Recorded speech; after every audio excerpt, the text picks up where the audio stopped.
భవతి. పవిత్రాత్మ స్వరూపులకు ప్రియాత్మ బంధువులారా, మానవ జన్మకి సార్థకత ఏమిటి అంటే, మనమందరం ఎక్కడి నుంచి వచ్చామో ఆ తత్వాన్ని మరలా మనం తెలుసుకోవడమే. ఇది అన్నమాట. నా జన్మ ఎప్పుడు సార్థకత అవుతుందని అడుగుతారు చాలామంది. ఇది గంగలో ములిగితే జన్మ సార్థకత కాదు, అర్థమైంది కదా. ఉన్న పాపాలు సార్థకత అవుతాయి. గుడులు దేవాలయాలు చుట్టూ ప్రదక్షిణ మొక్కితే మనలో ఉన్నటువంటి దైవభక్తి పెరుగుతుంది. అర్థమైంది కదా, దైవభక్తి పెరుగుతుంది.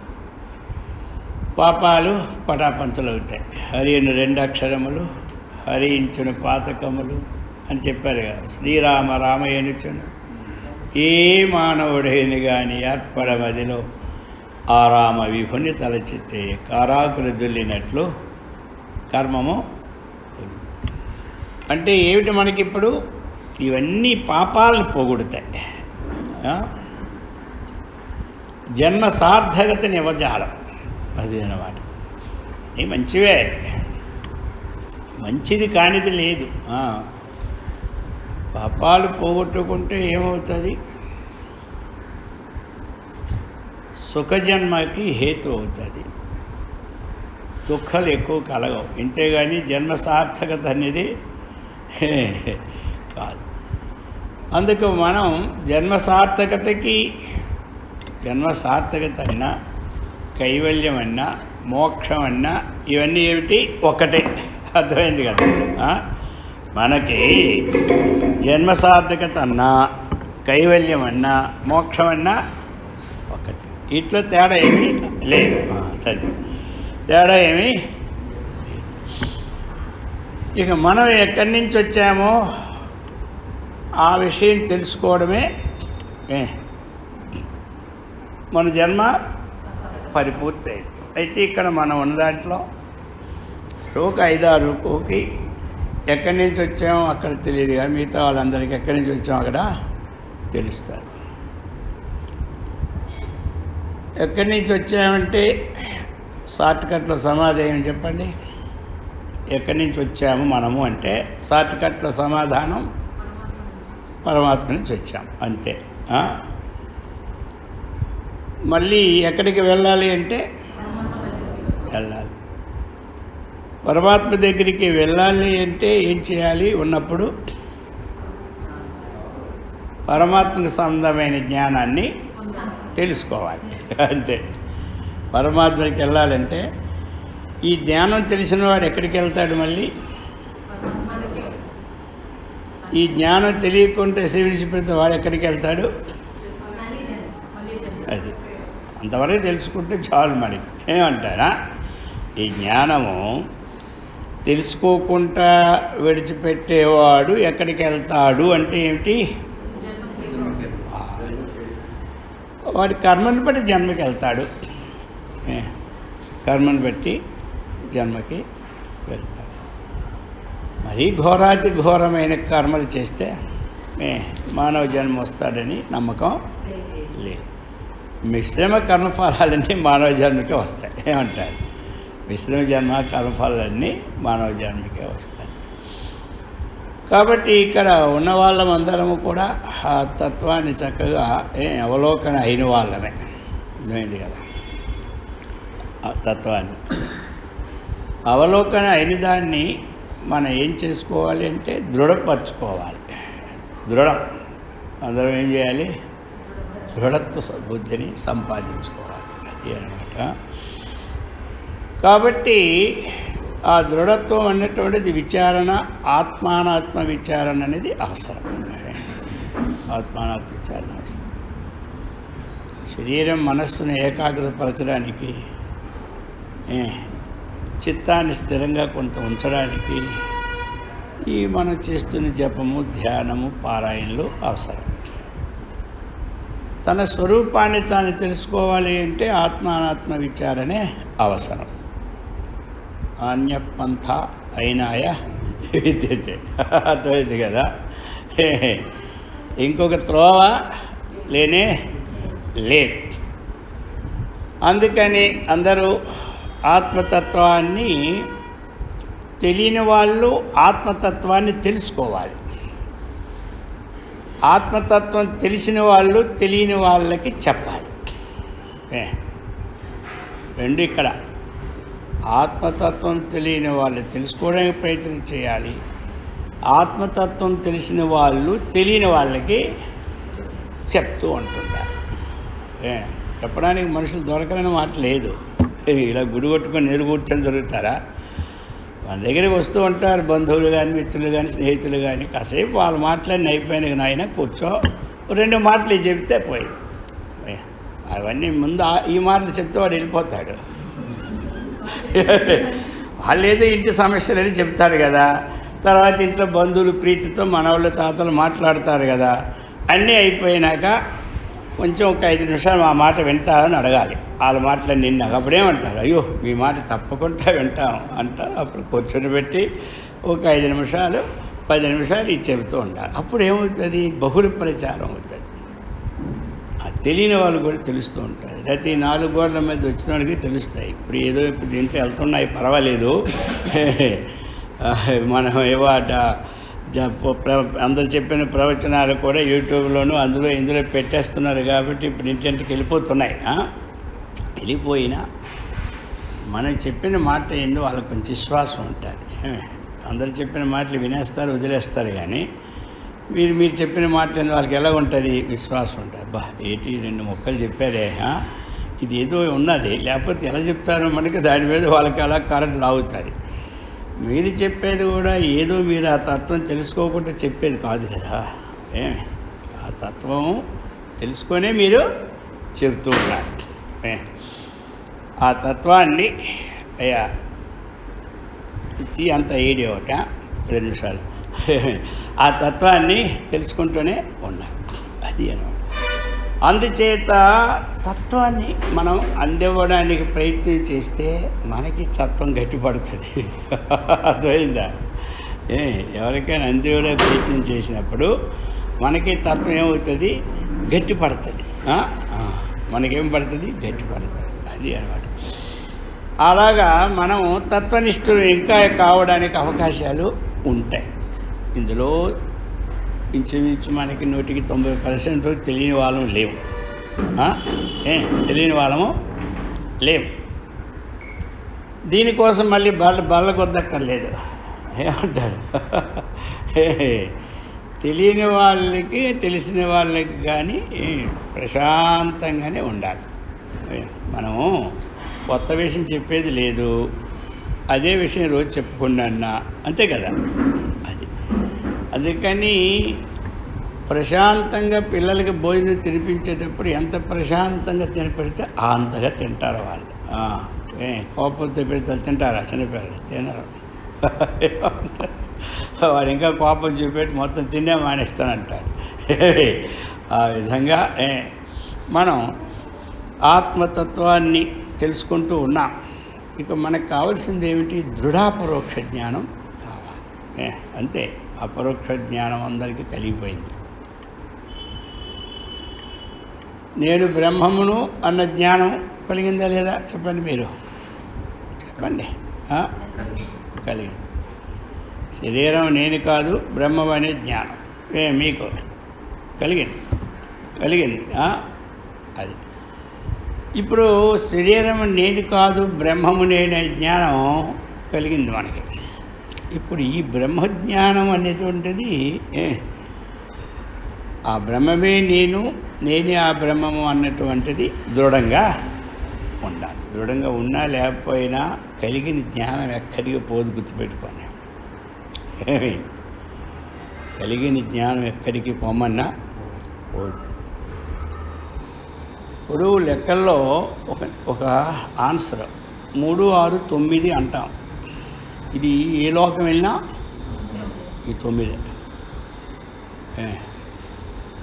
వాళ్ళు ఒకవేళ మార్చుకుంటే వాళ్ళ సిలబస్లో చెప్పలేం. 3, 6, 8 అని మార్చుకుంటే అది వేరే.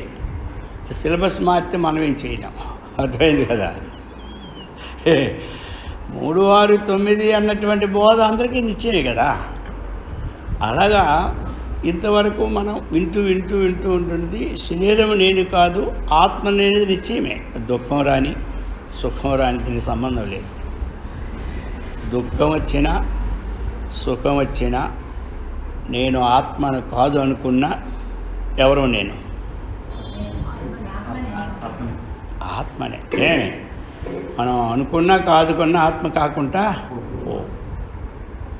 అనుకుంటే జన్మబంధం నుంచి విడుదల పొందుతాం, అనుకోకపోతే జన్మ ఎత్తాం. ఇంతే తేడా.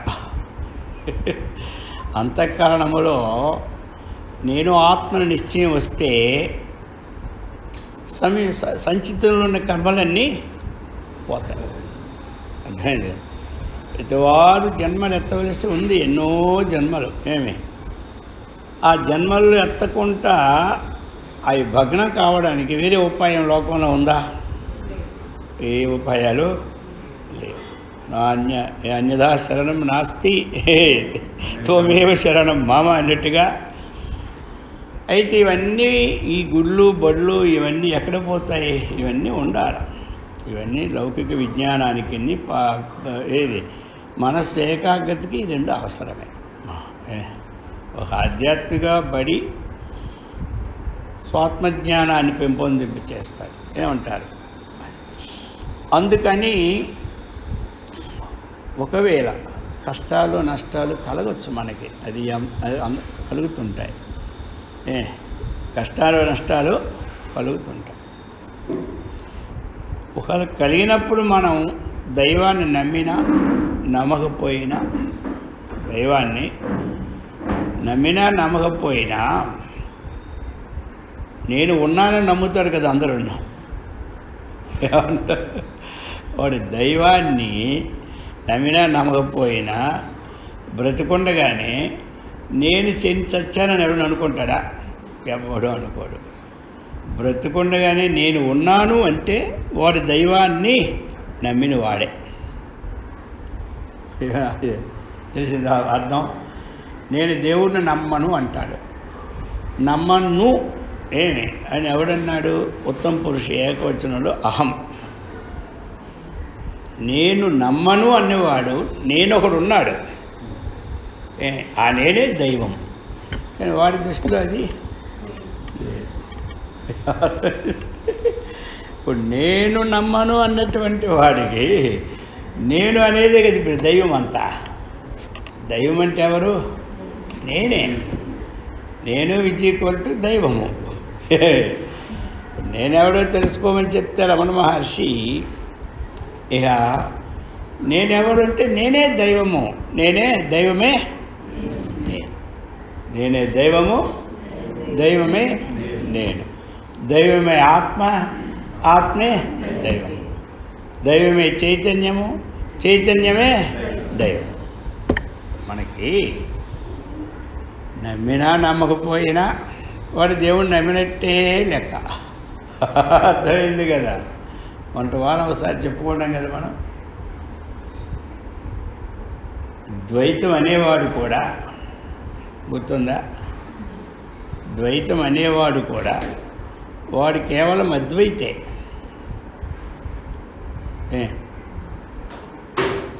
వాడి ద్వైతం అన్నా విశిష్టాద్వైతం అన్నా వాడి స్వరూపం ఏమిటి చెప్పండి? అది తాను అద్వైతిగా ఉండి ఉన్నదాన్ని ఇంకో దానిగా చెప్పుకుంటున్నాడు అంటే వాడు లోకంలో వంచన చేసినట్లు లెక్క. ఇప్పుడు అద్వైతం, ప్రతి వ్యక్తి అద్వైతం, జ్ఞాని కానీ అజ్ఞాని. అర్థమైంది కదా? వాడి జ్ఞానే కానీ అజ్ఞానే కానీ మన వేదం ఏం చెప్పింది? శాంతం శివం అద్వైతం చతుర్థం మన్యంతే. అంతే కదా? అద్వైతముగా ఉండి ప్రపంచమే అంత అద్వైతం చెబుతూ ఉంది. మొత్తం జీవులు అద్వైతమే.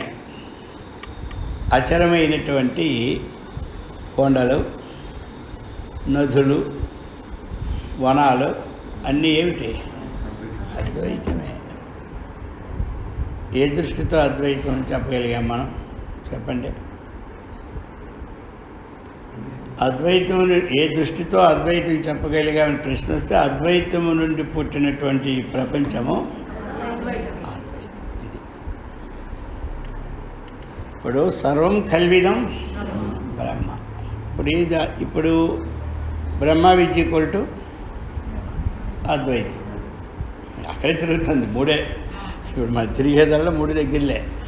ఇప్పుడు సర్వం కల్విదం బ్రహ్మ విద్య కొల్టు అది అంతే కదా. అద్వైతం నుండి పుట్టిన ప్రపంచము అద్వైతమే అవుతుంది, కానీ ద్వైతము ఆ అద్వైతాన్ని విడిచిపెట్టి అనేక అభిప్రాయాలను చెప్పుకోవడం, సత్యాన్ని మరచి అసత్యాన్ని ప్రచారం చేసినట్లు అవుతుంది. మూలం. ఇది ఒక మతాన్ని మనం ఎత్తి చూపడం కాదు. ఇది ఒక మతాన్ని కానీ ఒక వ్యక్తిని కానీ మనకి ఎత్తి చూపే ప్రశ్న లేదు. ఒకరిని ఎత్తి చూపే పని లేదు. ఉన్నది తెలుసుకుంటే వాడి జన్మకి ధన్యుడవుతాడు.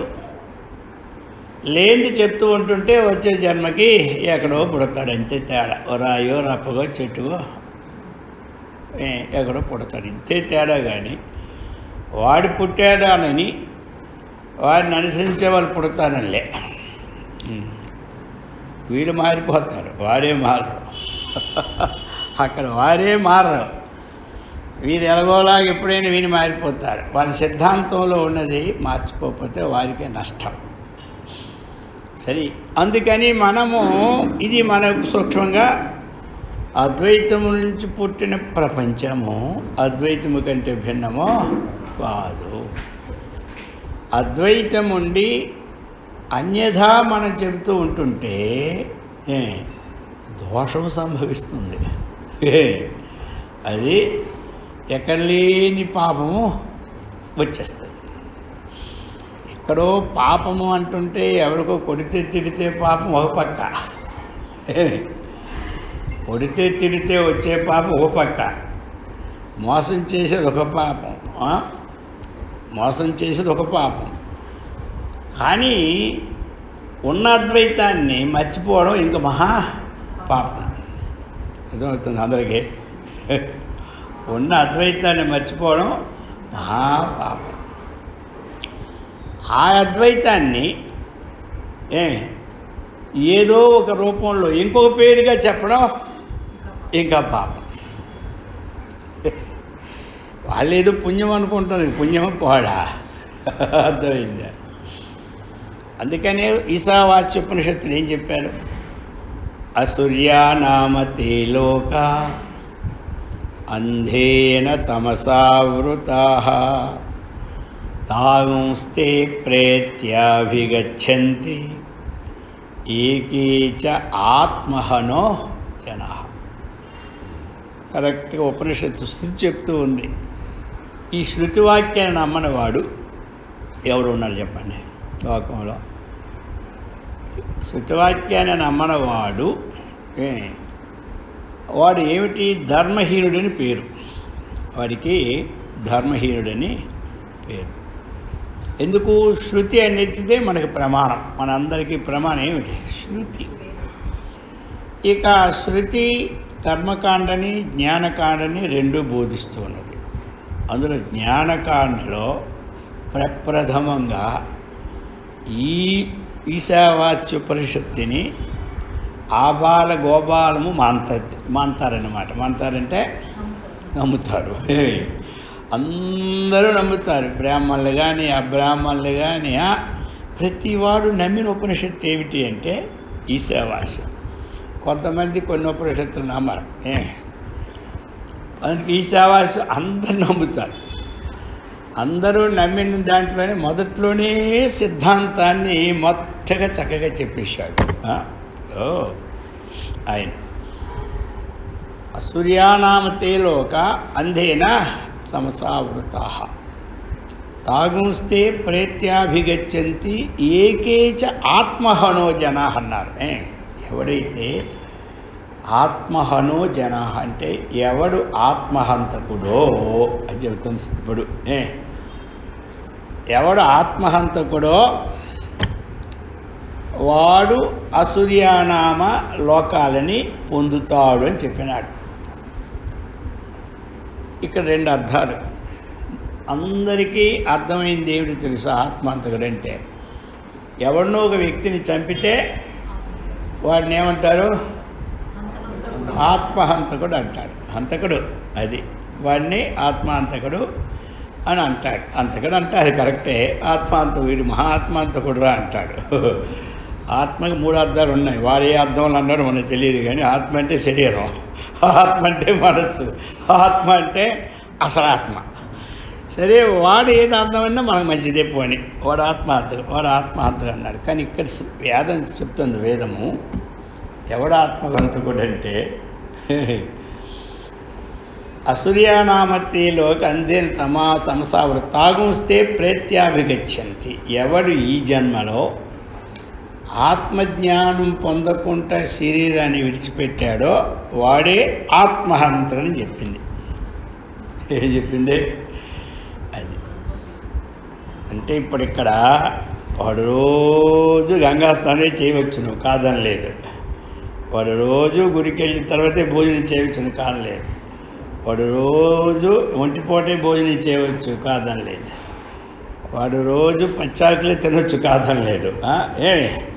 కానీ శృతి చెప్తుంది నువ్వు వేటని తిను కానీ ఆత్మజ్ఞానం కానీ తెలుసుకోకుండా విడిచిపెట్టావా నువ్వు, నీ పేరు ఆత్మహంతకుడని వేదం చెప్పేసింది. మరి అందరం వేదం మాట నమ్మితే మరి ఈ మాట పైన ఏమైనట్టు? మరి ఇది బహుళ ప్రచారంలోకి రావడం లేదు. శ్లోకం అవుతుందా?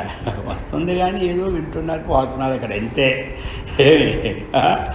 మళ్ళీ టీవీలో అందరూ గట్టిగా 10 గంటలు రోజు 5 గంటలప్పుడు ఆయన చెబుతూ ఉంటుంటే భక్తి టీవీ అప్పుడు ఎక్కుతుంది అందరికీ, అంతకుముందు ఎక్కే తక్కువ. కాబట్టి అందుచేత ఆత్మహంతకులు మనం కాకూడదు. సామాన్య ఆత్మహంతకుడికి ఇహలోకంలో సుఖం లేదు, పరలోక సుఖం లేదు. ఎందుకంటే వాడు ఆత్మహంతకుడు తెలిసిన తర్వాత వాడిని జైల్లో పడేస్తారు జీవితాంతం. అర్థమైంది కదా?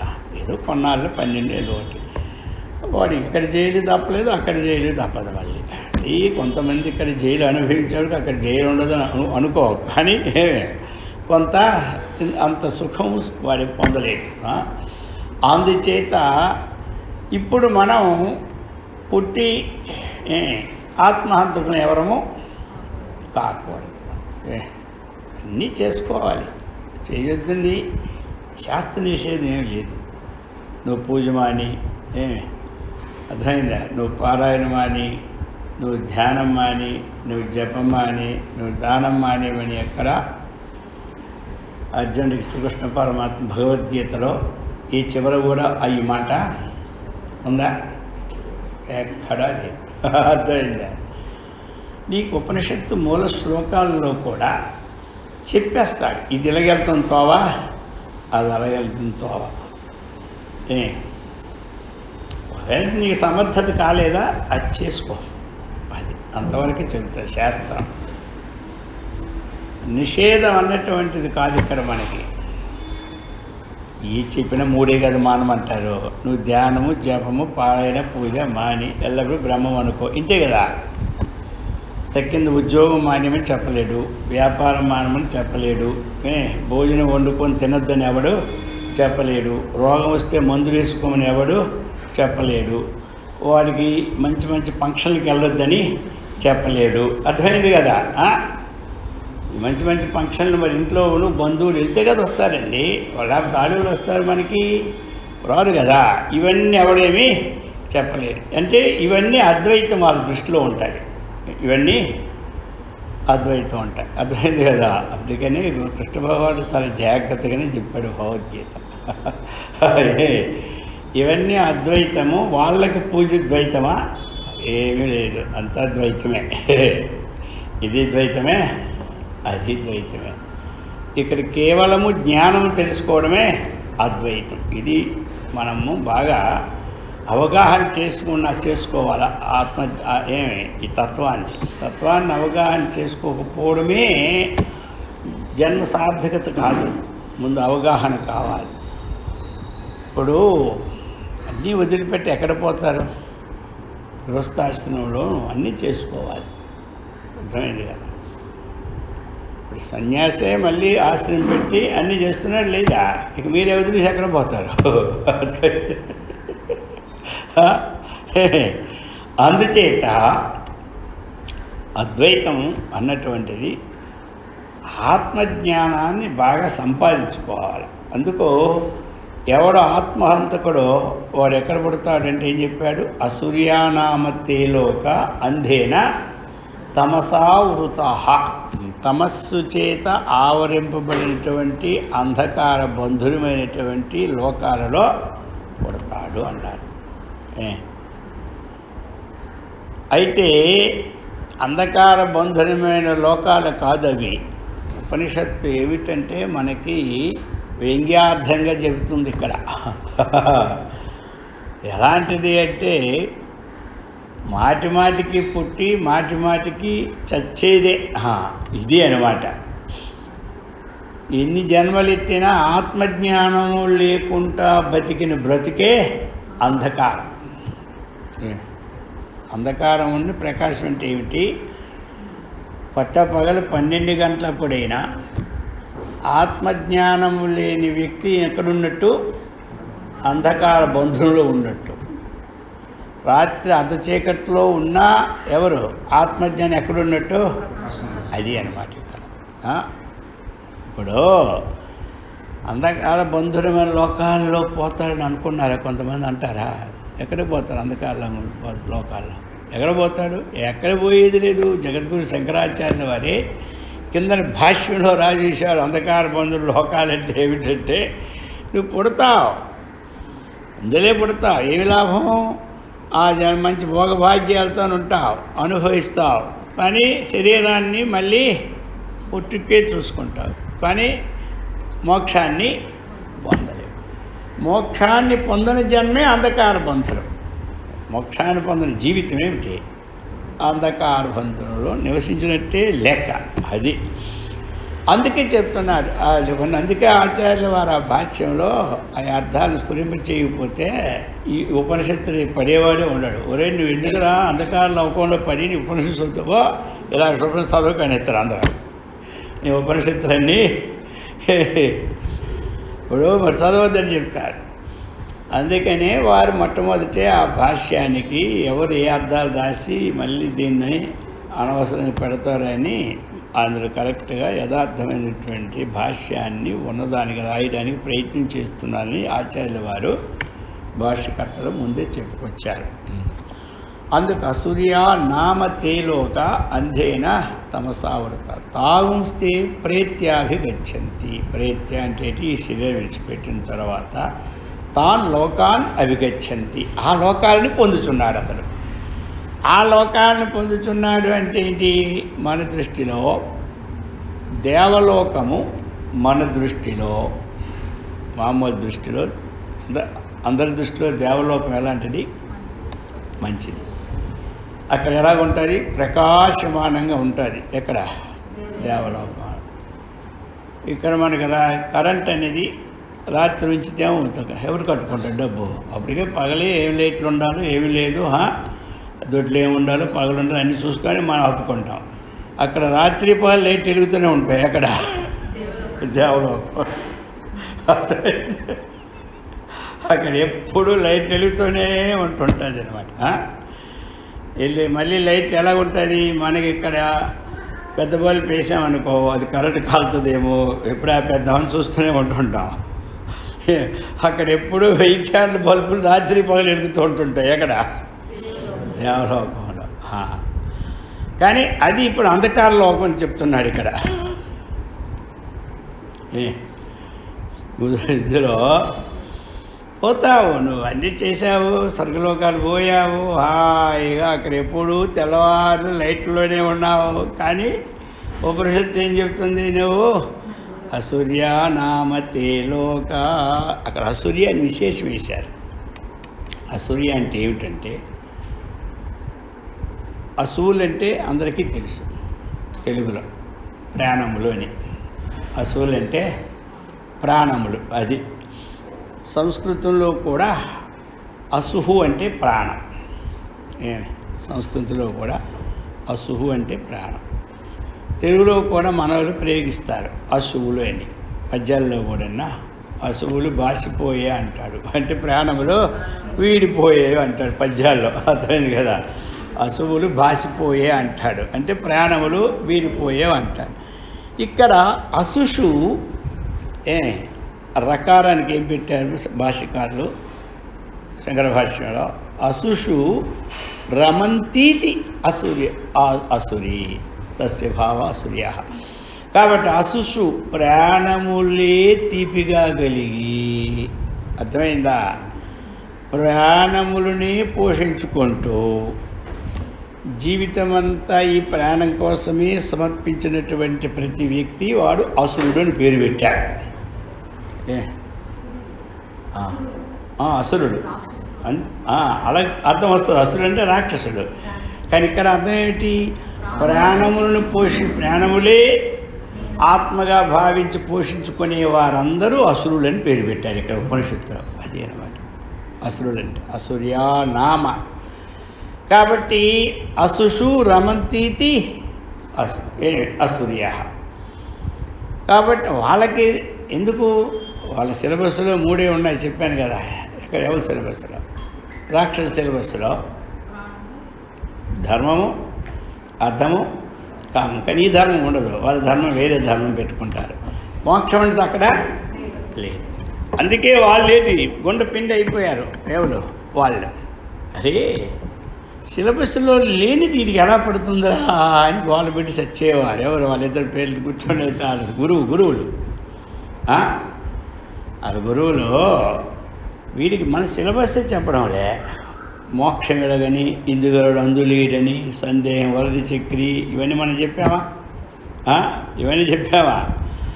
ఇవి సిలబస్లో లేని విద్య వీరికి ఎక్కడి నుంచి వచ్చిందిరా అని వాళ్ళు గోల.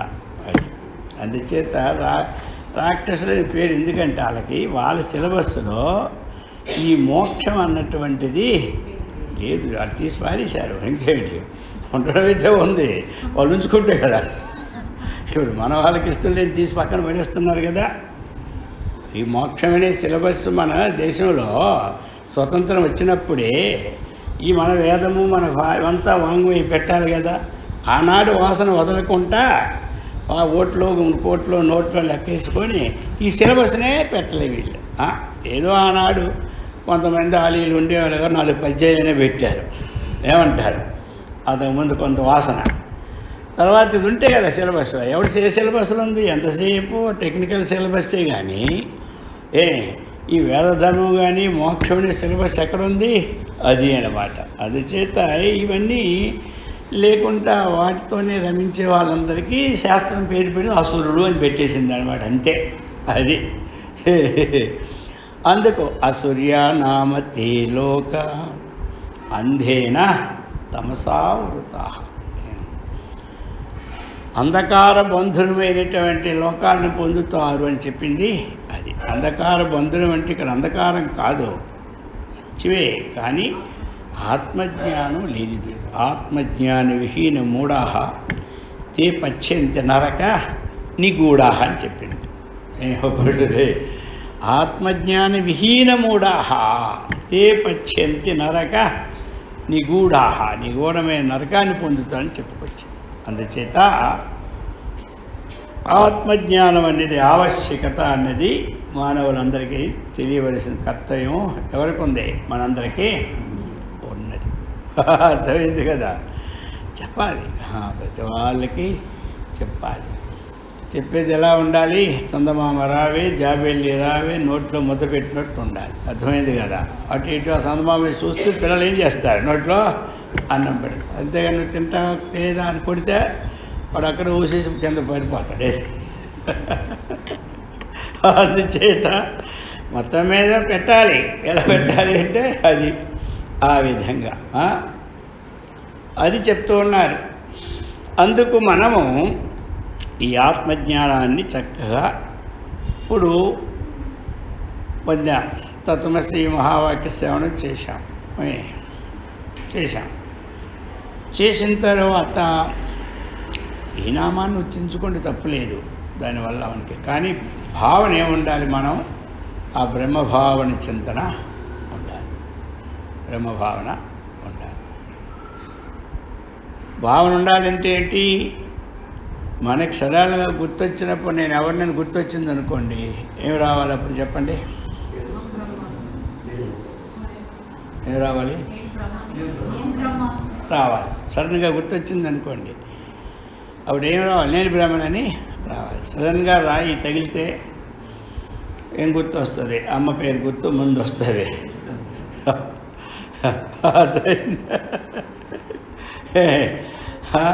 లేకపోతే అబ్బా లేకపోతే అమ్మ. అర్థమైందా? అది అందుచేత మరి ఆపదలో కూడా ఏది రావాలి మనకి? ఇది రావాలి. ఉన్నాము వద్దని చెప్పలేదు, కానీ మనకి ఇది రావాలి.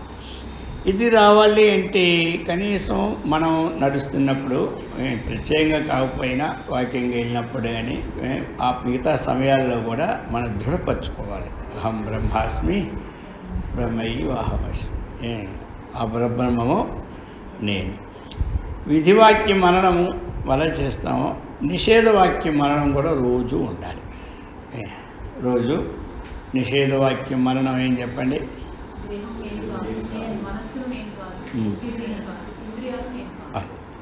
ఇది నిషేధవాక్య మననం. నేతి వాక్యాలలో ఆ శాస్త్రంలో ఉన్నవన్నీ నేతి కాదు. ఇక్కడ నేతి వాక్యాలంటే ఏమిటంటే ఇది నా ఇది నేతి వాక్యము. ఇంకా వేరే దగ్గరికి పోవద్దు. మీకు ఎన్నాళ్ళు ఇంకో దగ్గరికి పోతే అర్థం అవుతుంది. ఓహో, వేదంలో చెప్పినటువంటి నేతి వాక్యాలు ఏమిటి అంటే, ఈ శరీరం ముందు తీసుకోమన్నాడు. శరీరం నేను కాదు, ఇంద్రియాలు నేను కాదు, మనస్సు నేను కాదు, బుద్ధి వీటిని ఏమంటారు? నేతి అంటే నా ఇది, బుద్ధి అని నేను కాదు. ఇది నిషేధవాక్యం. నిషేధవాక్యాలని నేతి అంటారు. ఇది అనుకుంటున్నారు. అప్పుడప్పుడు అందరూ అనుకోవాలి దీన్ని, వీళ్ళేది వాళ్ళేది. అర్థమైంది కదా? ఇది రోజు అనుకున్నాం అనుకోండి, ప్రమాదం నుండి బయటపడతాం. ఇది అర్థమైంది కదా? ప్రమాదం నుండి బయటపడతాం. ఏమిటా ప్రమాదం? ఇప్పుడు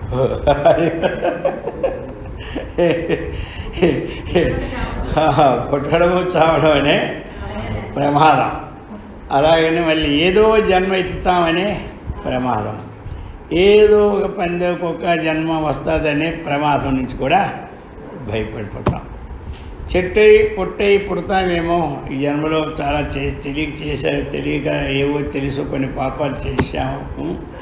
కొంతమందికి అది పెరుగుతూనే ఉంటుంటారు. అయ్యో చేశాము దీనికి ఏ పంది జన్మ, ఏ జన్మ మీకు రాదు. అర్థమైంది? అసలు మొత్తం ఒకేసారి పైకి దాటికెళ్ళిపోతారు. ఇవన్నీ వదిలిపెట్టే ఆకాశం మీద వెళ్ళేటప్పుడు కింద చెట్లు దోమలు కనబడినట్టుగా. అర్థమైంది కదా? మీకు ఒకే దెబ్బకి ఇవన్నీ డిలీట్ అయిపోతాయి. చక్కగా ఏమవుతారు? శరీరం విడిచిపెట్టాక బ్రహ్మజ్ఞానాన్ని పొందుతారు. అయితే ఇక్కడ ఒకటి ఉంది. ఈ బ్రహ్మజ్ఞానం మీకు చెప్పడం తేలిగ్గా చెప్తుంది, కానీ అది అంత బేగ మాకు వస్తుందా అని మీకు డౌట్ ఉంటుంది. వచ్చేదానికి పోయేదానికి ఏమీ లేదు. ఒకే మొదటి రోజు వినేవాడికి డౌట్, ఒక్క నెల వినేవాడికి డౌట్. మనం ఎన్ని సంవత్సరాలు పెట్టి వింటున్నాం? ఇంక మనకు డౌట్ ఏమిటి? డౌట్ వద్దు. అర్థమైంది కదా? ఇది డౌటు అన్నటువంటిది ఉండడానికి పని లేదు. ఇప్పుడు జ్ఞానానికి డౌట్ అని చెప్పండి. ఎలా ఉంటుంది డౌట్ అంటే, మీరు 3, 6, 9 అని చెప్పారు కానీ ఈ ముఖ్య ఎవరు నమ్మరండి అంటారు చాలామంది. అది వాడు నమ్మకపోతే మనకేం పోయింది? 3, 6, 9 అని పక్కవాడు నమ్మకపోతే మనకి అకౌంట్లో ఇదే ఎవడైనా స్వీకరిస్తాడు, కానీ వాడు నమ్మకపోతే మనకు అకౌంట్ రాయడం మానేస్తామా? సరే, వాడు 3, 6, 8 నమ్ముతాడు అన్నాడు. 8 ఎక్కడ వేసారనుకో, మీకు బ్యాంక్ బ్యాలెన్స్ రాత్రికి సచ్చినా తేలుతుందా అకౌంటు? లేకపోతే మనకి ఎక్కడ తేలుతుందా? తేలు. అందుకోసం ఏమిటి అంటే మనం ఎప్పుడూ కూడా డౌట్ పడక్కర్లే. ఇప్పుడు డౌట్ చెప్పండి, ఇంట్లోని ఏదో కష్టం బాగా వచ్చింది అనుకో, అప్పుడు మన చింత వస్తుంది. ఈ చింతలో మనం ఏమైనా భ్రష్టులు అయిపోయేమో అని మనకు ఒక డౌట్ వస్తుంది. భ్రష్టులు అంటే ఏం లేదు, ధ్యేయం నుండి జారిన వాడిని భ్రష్టుడు అని పేరు, అంతేగాని ఈ సంస్కృతి భ్రష్టత్వం ఇది కాదు. ఇప్పుడు యోగ భ్రష్టోపి జాయితే అంటాడు, అక్కడేమంటాడు, వాడు చెడ్డవాడు భ్రష్టుని పెట్టాడు ఆ భగవంతుడు. యోగము నుండి భ్రష్టుడంటే జారిన వాడిని అర్థం. మన తెలుగు పదం భ్రష్టుడు వేరు, సంస్కృత పదం భ్రష్టుడు వేరు. ఆ రెండు కలిపితే మళ్ళీ ప్రమాదం ఇక్కడ. అర్థమైందే? భ్రష్టుడంటే ఏడు తాగి తందనాలు దొక్కి అనేక రకరకాల దుర్వ్యసన డబ్బు ఖర్చు పెట్టి వాడు చెడిపోతే వాడిని ఏమంటారు. కానీ ఈ మన ఆధ్యాత్మంలో వాడు భ్రష్టుడు కాదు, యోగ భ్రష్టోవి. అది యోగములో ఉండి ఆ ధ్యేయమైన మనస్సు దాని ఎందు లేకుండా అల్లల్లాడిపోయినటువంటి వాడు గతి ఏమి అడుగుతాడు. అది అన్నమాట. అర్థమైందా? కచ్చిన్నో భయ భ్రష్టున్న భ్రమవు నశ్యతి. అంటే వాడు గాలి నుంచి వేసినప్పుడు మేఘము తునకలుగా ఎక్కడో పడిపోయినట్టు వీడు పడతాడా, గాలిపటము తెగిపోయిన గాలిపటం ఎక్కడో పడుతుంది అలా పడతాడా అని అడిగాడు.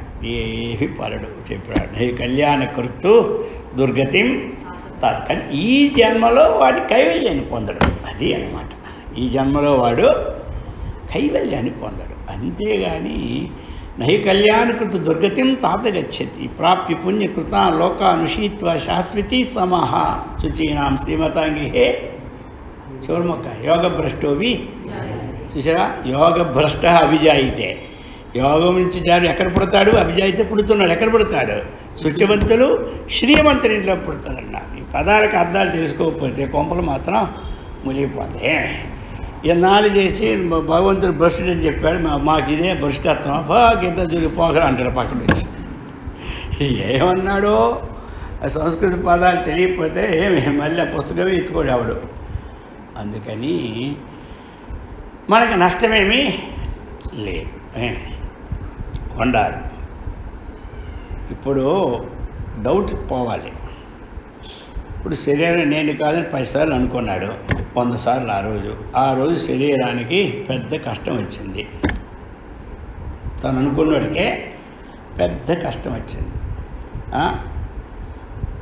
అడుగుతాడు, నువ్వేమైనా అనుకున్నావా ఈ మధ్య అని. అనుకున్నా అంటాడు. ఏమనుకున్నాడు? శరీరం నేను కాదని, అందుకే నీకు కష్టం వచ్చింది అంటాడు. ఇప్పుడు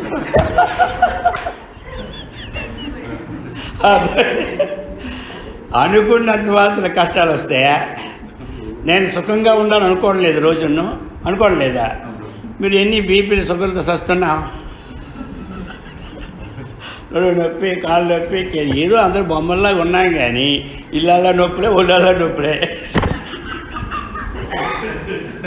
అర్థమైతే ఏం చెప్పుకోలేదు ఇంతే తేడా.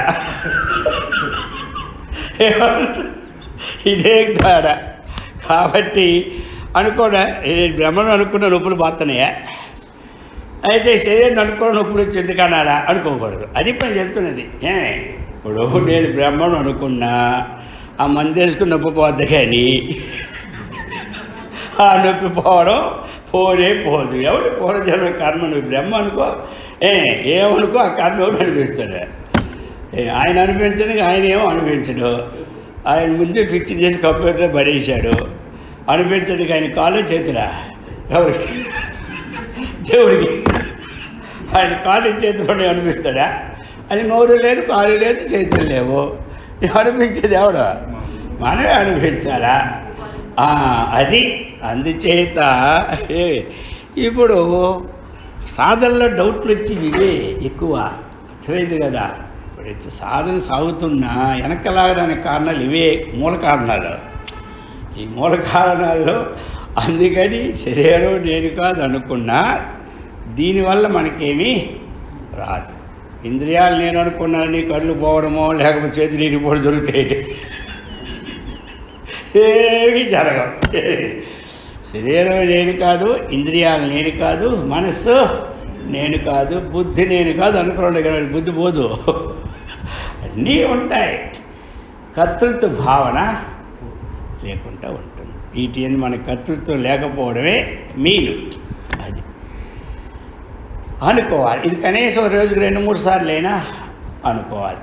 ఉదయం ఒకసారి, మధ్యాహ్నం ఒకసారి, ఎక్కువ సార్లు అనుకోవడానికి ఇష్టం ఉండదు కాబట్టి అందరికీ ఉదయం ఒకసారి, మధ్యాహ్నం ఒకసారి, సాయంకాలం త్రిసంధ్య పటే నిత్యం సహి పరమాత్మ రూపం గచ్చతి. అర్థమైంది కదా.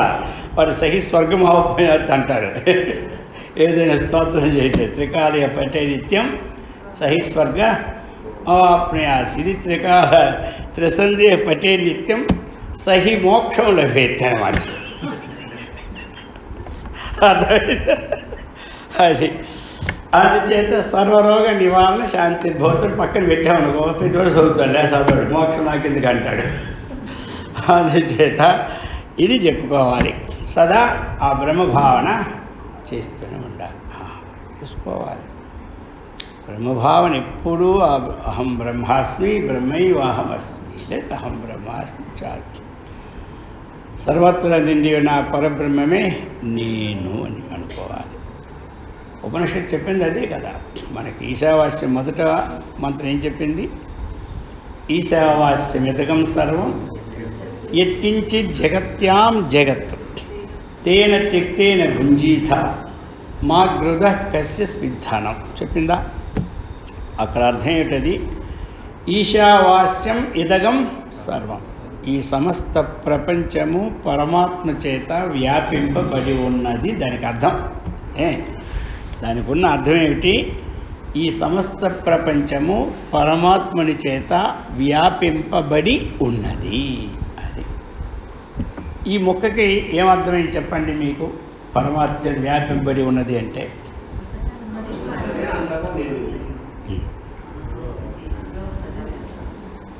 ఏమర్థమైంది? అంతటా ఉన్నది, అంతే కదా. పరమాత్మ అంతటా వ్యాపించి ఉన్నది. అంతటా అంటే ఏమిటి? ప్రతి అణువులోనూ వ్యాపించి ఉన్నది. ప్రతి అణువు, ఉదాహరణ చెప్పుకుందాం. ఇప్పుడు ఈ సెల్లో పరబ్రహ్మ ఉందా లేదా అంటే ఉంది కదా. సెల్ల సంగతి తర్వాత, ఉందా లేదంటే ఉందేమిటి? ఉంది. ఇప్పుడు ఈ వైర్లో పరబ్రహ్మ ఉందా లేదంటే ఉంది. ఈ టేబుల్లో పరబ్రహ్మ ఉందా లేదంటే ఉన్నది, ఉంది కదా. ఈ వస్త్రంలో పరబ్రహ్మ ఉందా లేదంటే ఉన్నది. అన్నిట్లో ఉందంటేనే ఈశావాస్యం మీదకు సరిపోతుంది. లేకపోతే ఏమిటంటే పాట పాడుకొని వెళ్ళిపోతున్నాడే. 7 శ్లోకాలు బాగా అందంగా చదువుతారు, ఏ లాభం? పుణ్యం వస్తుంది, పుణ్యం వస్తుంది. కానీ దానిలో కలిగే మోక్షం కానీ కష్ట సుఖాలను వచ్చుకునే బుద్ధి కానీ రాదు.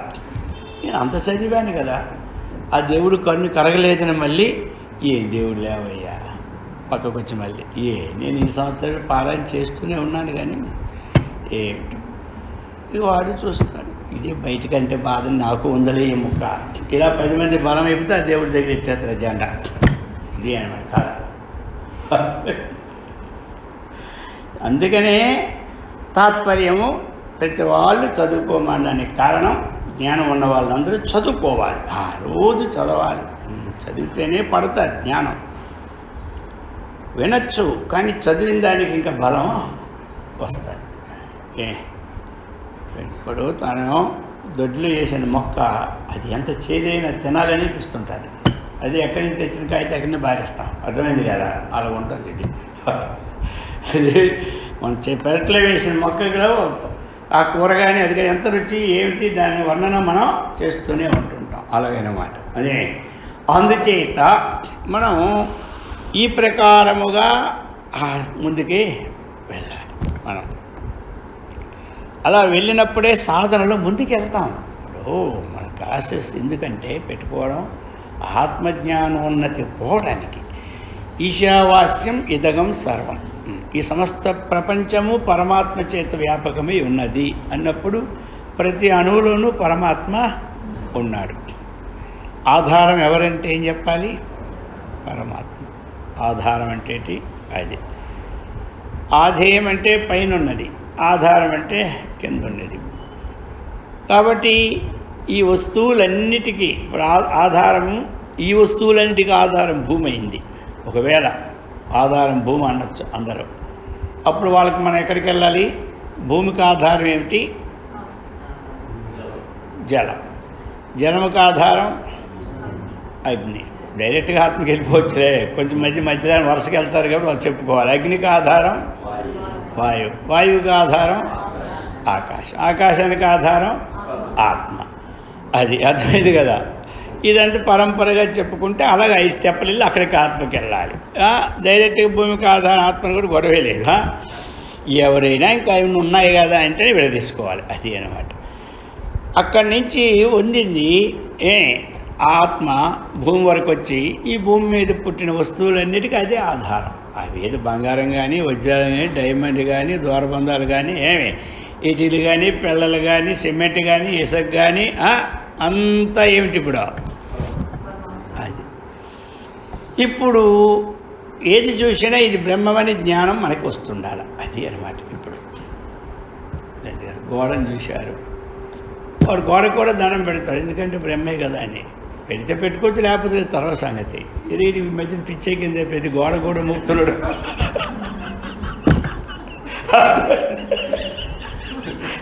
గోడేటి గొంది అంతా బ్రహ్మ. ఇప్పుడు చెల్లకి నమస్కారం చేసుకుని ఎవడో ఏమంటాడు, నవ్వుతాడు. వాడి దృష్టిలో చెల్ల కూడా బ్రహ్మ. ఏమంటారు ఇప్పుడు? బ్రహ్మాత్మ భావంలో అంతా దైవమని నమ్మినవాడు ఎలాగైతే ప్రతి కనబడిందంతా, ఇప్పుడు పాండురంగ భక్తుడు కనబడిందల్లా పాండురంగడు అనుకుంటాడు అందరూ కూడా. వాళ్ళందుకే నా పేర్లు పెట్టుకుంటారు. జై పాండురంగ అంటారు వాడు, జై సాయిబాబా అంటారు వీరు. ఇలా ఒకరు పేరు పెట్టుకోవడా? అందుకు అందరూ ఆరోపణలు రావాలి. అది అక్కడ ఉన్నది ఇంకేమీ లేదు, మనం పెట్టిన పెట్టుకోవడం. అందుకని ఏం చెప్పుకున్నాయి ఇప్పుడు? ప్రతి చోట ఐశావా, ప్రతి చోట ఇప్పుడేంటి మనం బ్రహ్మాన్ని దర్శించుకోవాలి. అర్థమైందా? ఇది అన్నమాట. మొదట సృష్టి మారింది, సృష్టి మారలేదు.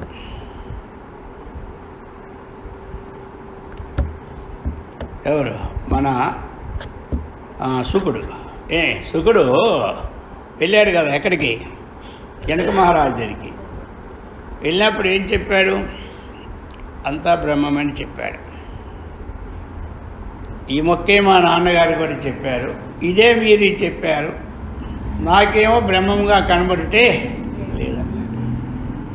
సరే, ఇంక నువ్వు ఏకాంతంగా శ్రవణ మననాలు చేసుకొని కొంత శీలించని చెప్పారు. శీలించాడు. తరువాత అదే వ్యక్తికి అడిగితే అంతా బ్రహ్మం అని చెప్తున్నాడు. ఇప్పుడు అంతకుముందు ఉన్నది ఇది మారిందా? ఆ చెట్టే ఉంది, అంతే కదా. మన పుట్టిన నుంచి మన తాతల నుంచి ఆ కొబ్బరి చెట్లు అక్కడే ఉన్నాయి, అర్థమైందే. ఈ స్తంభాలు ఎక్కడే ఉన్నాయి. కానీ ఇప్పుడు ఆయన నిర్వికల్పక సమాధిన స్ఫుటం బ్రహ్మతత్వం అవగమ్యతే అన్నాడు. ఆయన చెప్పిన ముక్క ఇది. ఎవరు చెప్పింది? శుక్రవారు చెప్పిందే. నిర్వికల్పక సమాధిన అంటే నిర్వికల్పక సమాధి అంటే ఏమిటి? అంతా పరబ్రహ్మమే అనే భావనతో నేను ఆ పరబ్రహ్మమే ఈ భావనలో ఆయనకి ఇప్పుడు అలా చేసరికి ఇప్పుడు ఏమైపోయింది? విచారణ ద్వారా ప్రతి అణువు బ్రహ్మమైంది. ఇప్పుడు ఇది మనకి రావాలి. ఏమంటారు? అభ్యాసమే. ఇప్పుడు ఏముంది? ఇప్పుడు మన అభ్యాసంలో ఎప్పుడైతే విచారణ వచ్చిందో ప్రతి వస్తువు మన బ్రహ్మమయంగా గోచరిస్తుంది. ప్రతి వస్తువు బ్రహ్మమయంగా గోచరిస్తుంది. ఇది అభ్యాసమే కదా. ఇది ఏమో మనము ఏదో కృత్రిమ ఇందులో లేదు, డూప్లికేట్ అసలే లేదు. ఉన్నది ఉన్నట్టుగా తెలుసుకుంటున్నా మనం. ఉన్నది ఉన్నట్టుగా తెలుసుకునే వాళ్ళని పక్క వాళ్ళు పిచ్చివాళ్ళు అనుకుంటారు. ఏమిటి? ఉన్నది ఉన్నట్టుగా మనం తెలుసుకొని చెబితే పక్క వాళ్ళు మన ఏమనుకుంటారు? పిచ్చివాళ్ళు అంటారు. ఉన్నది లేనట్లుగా చెబితే మనం చాలా గొప్పవాళ్ళం అనుకుంటారు. ఇది తేడా. ఇప్పుడు బయట మనము గొప్పవాళ్ళం అనిపించుకోవాలి అంటే ఏం చెప్పాలి? ఉన్నది లేనట్లుగా చెప్పాలి.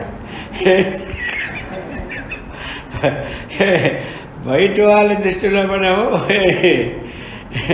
పిచ్చివాళ్ళు అనిపించుకోవాలంటే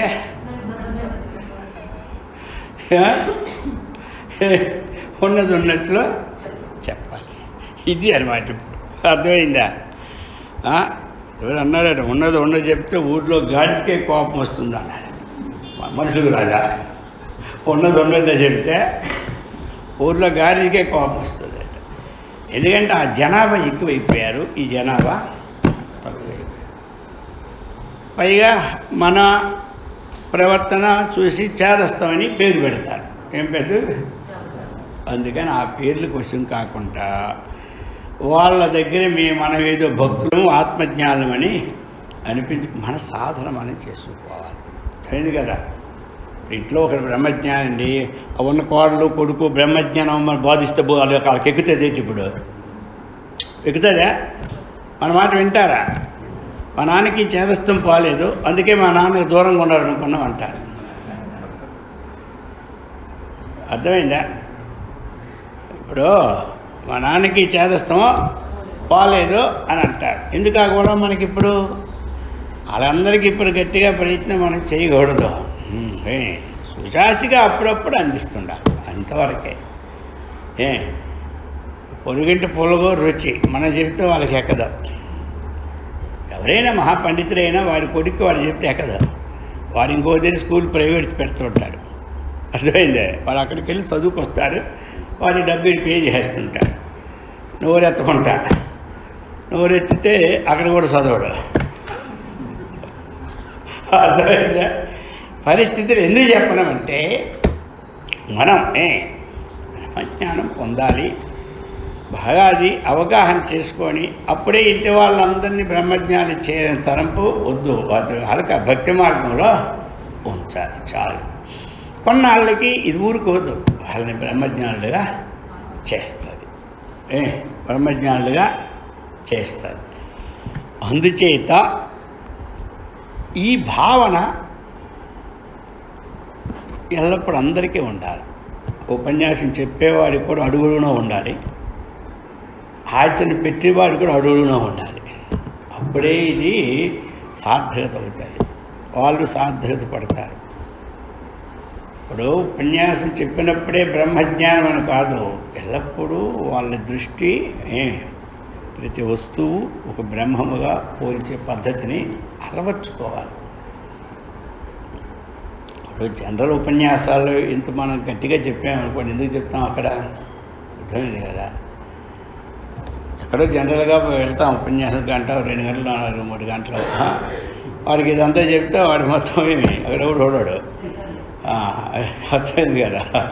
ఇది మన క్లాస్ బలం కావాలి. క్లాస్ అనేది బలం కావాలి.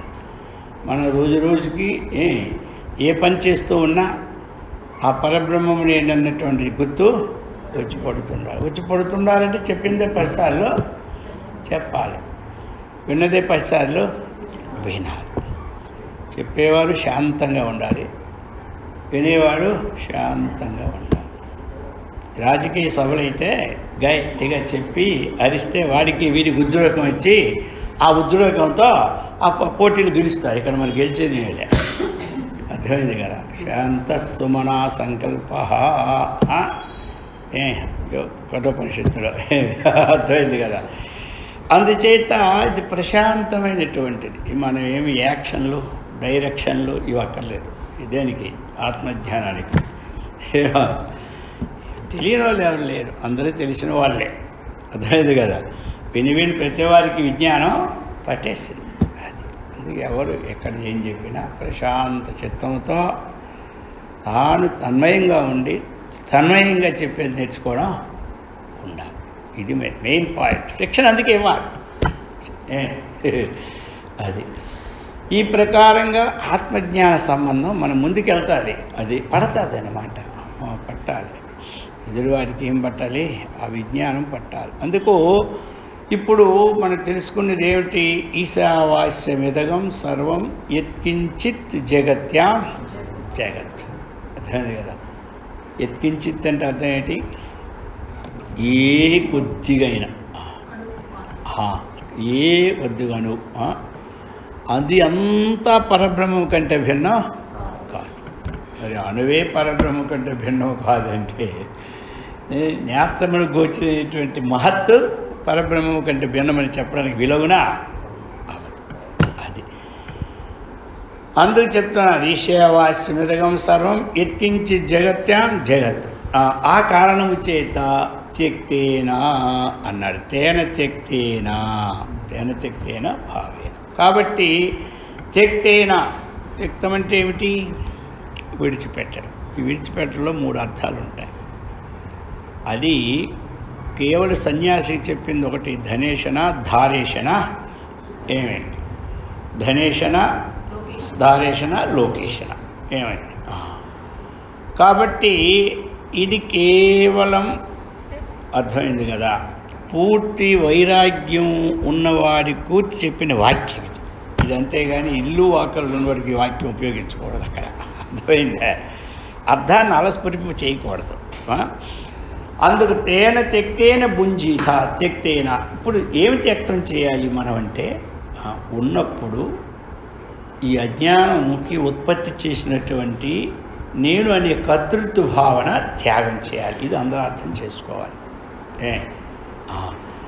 నేను చేస్తున్నాననే కర్తృత్వ భావన వదిలిపెడితే అజ్ఞానం బలం తగ్గిపోతుంది. అజ్ఞానానికి బలం తగ్గిపోతుంది, ఇక పూర్తి తగ్గిపోతుంది. అది త్యాగం. ఏది త్యాగం చేయరు? ఇంట్లో అన్ని త్యాగం చేయడానికి ఇది ఎవరి సొత్తని త్యాగం చేస్తాం. అది చెప్తున్నాడు. తేన తెక్తేన భుంజీధ అన్నాడు. భుంజీధ అంటే ఏమిటి? పాలయేథాహ. భుజ పరిపాలన ధాతు నుంచి ఉత్పన్నమైంది కాబట్టి పాలన అంటే రక్షించు. నిన్ను నువ్వు రక్షించుకో. ఆత్మజ్ఞానాన్ని అంతా నువ్వు తెలుసుకున్నావు పరమాత్మనని. కానీ నీవు ఆ అంతా పరమాత్మ ఉన్నప్పుడు నేను పరమాత్మని ఎందుకు అనుకో? పాటల్లో అంతా బ్రహ్మము అంతా బ్రహ్మమని ఊరు పాడుతూనే ఉంటుంటారు, భజనలు వాయిస్తూనే ఉంటారు లేదా? మరి ఆ పాడినప్పుడు నేను బ్రహ్మం అంతా పరబ్రహ్మ, ఆ బ్రహ్మలు మనం ఉన్నాలే చెప్పండి. నేను పరబ్రహ్మను ఎందుకు అనుకోవు? అందుచేత ఆత్మానం తనను పాలయేథ భుంజయేథ రక్షించుకోమంటున్నాడు. తను తాను రక్షించుకుంటే తన్ను తాను తెలుసుకో. అది భుజ పరిపాలన ధాతువు నుంచి ఉత్పన్నమైంది కాబట్టి అందుకు ఏం చెప్పారు ఇప్పుడు మనకి? తేన తెక్తేన భుంజీధ మా గృధ కస్య స్విధానం. మా గృధ కోరకు ఇతరుల్ని ఏదో కావాలది అనుకుంటున్నా. ఇది మీ దానమా? అది కోరద్దనడానికి కారణం చెప్తున్నాడు శృతి. ఈ ధనం నువ్వు మా గృధ గురుమాకాంక్షే, ఈ ధనం కోరకని చెప్పారు. ఎక్కడ రావాలి? ఈశావాస్యం. ఇదంతా ఈశ్వరుడు సొత్తయ్యా. ఇదంతా ఈశ్వరుడు సొత్తు. అందుచేత నువ్వు దాన్ని కోర అనే భావాన్ని స్ఫురింపచేస్తున్నాడు. కోరు, నీకు వద్దం లేదు. కోరడం అనేది ఒక పక్క. కోరినా కోరకపోయినా వచ్చేది అదే. అదొక సిద్ధాంతం. అర్థమైంది? నువ్వు కోరు. ధర్మానికి విరుద్ధమైన కోరిక నేనే అయి ఉన్నాను కాబట్టి కోరుకో, నీకు వద్దం లేదు. రెండో ప్రక్రియ. కానీ ఇదంతా భగవంతుడి సొత్తు. ఆ సొత్తుని నేను కోరేది ఎందుకు అని భావంతో సొత్తు నాకు ఇచ్చాడు, నాకు కాపలా పెట్టాడు, నేను కాస్తూ ఉన్నాను. ఉన్న సొత్తు చాలు, ఎంత ఇచ్చాడు అంతే. మనం అందరం ఏమనుకోవాలి? సొత్తుని కాపలాదారులం అనుకుంటే బంధం. కాపలాదారులం అనుకున్న, సొంతం అనుకున్న డబ్బులు ఎక్కడ అక్కడే ఉంటాయి. వీరివారు పెట్టిన డబ్బులు కాపలాదారులు అనుకున్నా పోవు, సొంతం అనుకున్నా పోవు. కానీ కాపలాదారులు అనుకుంటే మనకి బంధం లేకుండా పోతుంది, సొంతం అనుకుంటే బంధం వచ్చి పడుతుంది. సొంతం అనేది బయటకు అనుకోండి, లోపల నా సొంతం కాదనుకోండి. ఎవరు నీవారు వారు, ఎవరు నీతోటి రారని చెప్పేశాడు ఎవరు ఒక మహనీయుడు. అందుచేత అందుకు ఈ విధంగా చెప్తున్నాడు. కస్యస్విద్ధనం ఈశావాస్యమిదగం సర్వం ఎత్తించి జగత్యాం జగత్తు తేన తెక్తేన భుంజీద మాగ్రుడ కది. ఇటువంటి వాడికి ఈ జ్ఞానాన్ని అందుకోవడానికి అర్హత లేనటువంటి వాడికి, అంతఃకరణ శుద్ధి లేని వాడి గురించి అక్కడి నుంచి ప్రారంభించింది. రెండో శ్లోకం ప్రారంభించింది. ఏమని ప్రారంభించింది? కుర్వన్నేవేహ కర్మాని జిజీవిషేచ్చతకం సమాహ ఏం త్వయి నాణ్యతే ధోస్తి నకర్మ లిప్యతే నరే. ఒకవేళ ఆత్మజ్ఞానం పొందడానికి మనకి శక్తి లేనప్పుడు, రెండవది అంతఃకరణ శుద్ధి లేనప్పుడు, అది విచారణకు సమర్థత లేనప్పుడు అటువంటి వారికి రెండో వాక్యం చెప్పుకొచ్చారు. కుర్వన్నేవేహ కర్మాని, ఇక ఈ లోకంలో నిత్య కర్మలు కానీ, నైమిత్తిక కర్మలు కానీ, ప్రాయశ్చిత కర్మలు కానీ, ఉపాసనా కర్మలు కానీ, జప ధ్యానాదులు కానీ ఇవన్నీ కూడా చెప్పింది. కుర్వన్నేవా, నువ్వు చేస్తూ ఉంటుండు. కుర్వన్నేవ కర్మ అని ఎంతవరకు చేయాలని ప్రశ్న అడుగుతాయేమో. జిజీవిషే శతకం సమాహ, నీకు 100 సంవత్సరాలు జీవించాలని ఉందా? ఉన్నదండి అంటే అయితే అంతవరకు చేయమంటుంది ఎవరు? శాస్త్రం. అది ఏవం త్వయి నాణ్యతే దోస్తి, ఈ ప్రకారముగా చేశావంటే నీవు కర్మబంధం నుండి విడుదల చెంది చివరికి ఎప్పటికైనా నీవు ఈ రూట్లో మోక్షాన్ని పొందడానికి అర్హత కలుగుతుంది. ఎందుకంటే వేరే మార్గం వస్తుంది. అర్థమైంది కదా? ఈ 2 శ్లోకాలు చెప్పి ముందు నేను చెప్పాను కదా, అది 3వ శ్లోకం. అదేం చెప్పారు? అసూర్యానామతే లోక అంధేన తమసావృతా తాగుంస్తే ప్రేత్యాభిగచ్చంతి ఏకేచాత్మ అనోజన. కర్మ చెప్పి మొదలు చెప్పినటువంటి ఆత్మజ్ఞానము నువ్వు సంపాదించకపోతే ఎప్పటికైనా నీవు ఆత్మహంతకుడు అవుతావని చెప్తుంది శాస్త్రం. జ్ఞాన మార్గం చెప్పింది ఒక శ్లోకం, కర్మ మార్గం చెప్పింది ఒక శ్లోకం. జ్ఞాన మార్గాన్ని పొందకపోతే వచ్చే నష్టమేమిటో చెబుతుంది 3వ శ్లోకం. అందుచేత మనకి ఈ ఉపనిషత్తులన్నీ ఏం చెబుతాయి? ఆత్మజ్ఞానాన్ని చెబుతూ ఉంటాయి. ఆ జ్ఞానంలో ఉన్నటువంటి సాధనలలో మన సంశయాలన్నీ తీర్గొట్టుకోవాలి వీటి ద్వారాగా. అర్థమైందా? అది కష్టసుఖాలు వచ్చినప్పుడు అన్ని బాధలు ఉంటాయి, కానీ ఏ బాధలు వచ్చినా తన జ్ఞానం నుండి మారకుండా ఉండేది. మనం ఆ భావం పెట్టుకుంటే ఎలాగా పోతాయి, ఉంటాయి. అందుచేత మరి ఈ విధంగా కూడా అందరికి కూడా ఈ ఆత్మజ్ఞానాన్ని చక్కగా తెలుసుకొని అందరూ సత్కర్మనిష్ఠులై, భగవద్భక్తులై, ఆత్మవిజ్ఞాన సంపన్నులై, ఆయురారోగ్య ఐశ్వర్యవంతులై, బ్రహ్మానందముతో విరాజనినట్లు అమ్మవారు ఆ జగద్గురు శంకరాచార్యుల వారు అందరికీ ఇచ్చి సదా రక్షించుగాక. ఓం.